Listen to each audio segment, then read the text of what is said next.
جسم کے کسی بھی حصے میں درد ہو،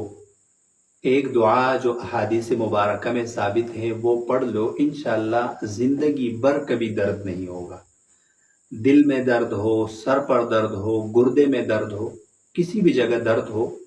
تو یہ دعا آپ پڑھ لو، انشاءاللہ زندگی بھر کبھی آپ کو درد نہیں ہوگا۔ احادیث مبارکہ میں واقعہ مذکور ہے کہ حضرت سیدنا عثمان بن ابی العاص ثقفی رضی اللہ عنہ آپ صلی اللہ علیہ وسلم کے پاس آئے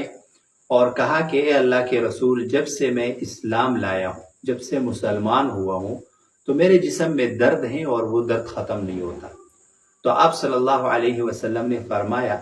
کہ اپنا ہاتھ اس جگہ پر رکھو جس جگہ پر درد ہے اور 3 مرتبہ بسم اللہ پڑھ لو،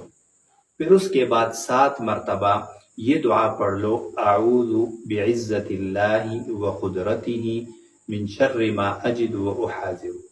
دوسری روایت میں ہے، وہ فرماتے ہیں کہ مجھے پھر کبھی زندگی بھر درد نہیں ہوا۔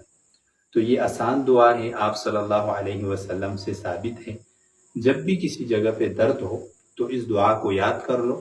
اور اس طریقے سے پڑھ لو، انشاءاللہ اللہ تعالیٰ آپ کو ہر قسم کے درد سے نجات